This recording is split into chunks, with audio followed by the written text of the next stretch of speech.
Pernah kebayang nggak sih sebuah gerobak kaki lima yang kelihatannya sederhana banget tapi omsetnya gila-gilaan? Nah, hari ini kita bakal bongkar satu kisah super inspiratif dari Bekasi. Ini soal ide simple yang tiba-tiba aja jadi viral. Dan semua ini ceritanya berawal dari satu angka yang bikin melongo. 2 juta rupiah. Coba dibayangin. Ini omset yang bisa didapetin sama satu anak muda cuma dalam satu pagi pas weekend. Angka yang fantastis banget kan buat bisnis yang kelihatannya, ya, cuma gerobak biasa. Tapi tunggu dulu, ini yang bikin lebih gila lagi. Angka segitu tuh bukan hasil kerja dari pagi sampai malam loh. Bukan, jauh dari itu. Pendapatan segede ini didapetin dalam waktu yang singkat banget. Cuma 2 jam. Serius, omset 2 juta rupiah itu diraih cuma dalam 120 menit. Pertanyaannya sekarang, gimana caranya? Kok bisa? Gimana ceritanya gerobak nasi goreng doang bisa dapat hasil sefenomenal ini? Jawabannya ternyata bukan di resep rahasia, tapi di sebuah konsep yang cerdas banget. Oke, ayo kita bedah konsep intinya. Kenalan dulu nih sama otaknya. Namanya Ibnu Sakti Irwanda. Idenya unik, bawa pengalaman sarapan ala hotel ke pinggir jalan. Jadi rahasia suksesnya tuh bukan di nasi gorengnya. Ibnu sendiri ngaku nasi gorengnya mah sama aja. Kuncinya ternyata ada di konsep prasmanan hotel yang dia bawa ke gerobak kaki limanya. Nah, ini nih yang bikin konsepnya jadi hidup. Jadi pembeli bisa pilih dasarnya mau nasi goreng atau kue tiaw. Terus mereka bisa custom sendiri lauknya. Telurnya aja ada 3 macam, dadar, ceplok, atau omelet. Proteinnya ada chicken katsu, sosis, pangsit. Dan yang paling juara, acar, bawang goreng, sama sausnya bisa ambil sepuasnya. Bener-bener kayak lagi sarapan di hotel kan? Tapi ya gitu, sukses dalam 2 jam itu nggak datang tiba-tiba.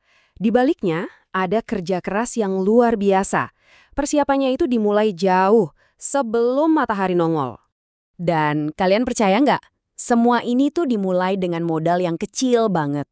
Ibnu sama temennya, Albar, cuma ngeluarin sekitar 500 ribu rupiah buat mulai. Itu udah termasuk semua loh peralatan sama modal awal dagang. Dedikasinya gokil sih. Lihat aja jadwalnya. Jam 2 pagi udah mulai masak nasi di rumah. Jam 5 lebih dikit nyampe di lokasi Car Free Day. Sejam buat siap-siap, dan jam 6.15 cus langsung jualan. Dan yang hebat, sekitar jam setengah 9 pagi, udah ludes, abis semua.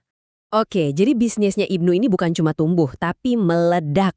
Dan kuncinya itu ada di media sosial. Tapi yang lebih penting lagi adalah gimana cerdasnya dia ngerespons para penontonnya. Pertumbuhannya cepat banget. Lihat deh, minggu pertama mereka cuma bawa 40 porsi. Dan itu ludes dalam waktu kurang dari 30 menit. Gila kan?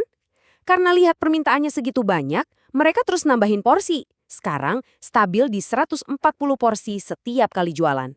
Nah, ini pelajaran bisnis zaman sekarang yang penting banget. Pas videonya viral, banyak banget kan yang komen ngasih masukan, jangan pakai styrofoam dong. Apa yang Ibnu lakuin? Dia nggak marah, nggak defensif. Dia malah dengerin, cari-cari alternatif, dan langsung ganti ke paper box. Keren kan?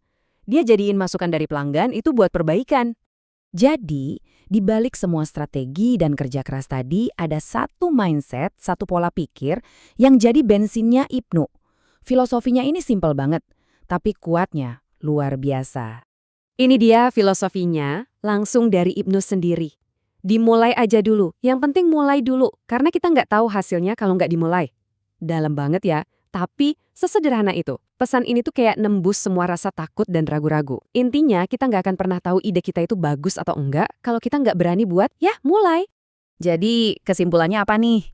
Cerita nasi goreng hotel ini ngasih kita beberapa pelajaran penting. Pertama, ambil produk yang biasa aja, terus kasih sentuhan unik. Kedua, ingat, yang kelihatannya sukses instan itu di belakangnya ada persiapan berjam-jam. Ketiga, dengerin pelanggan. Mereka itu konsultan gratis terbaik. Dan yang terakhir dan paling penting, jangan kelamaan mikir. Udah, mulai aja dulu. Kisah ini nunjukin banget ya, gimana ide yang kelihatannya sepele, kalau dieksekusi dengan kerja keras dan mau dengerin masukan, bisa jadi sesuatu yang luar biasa.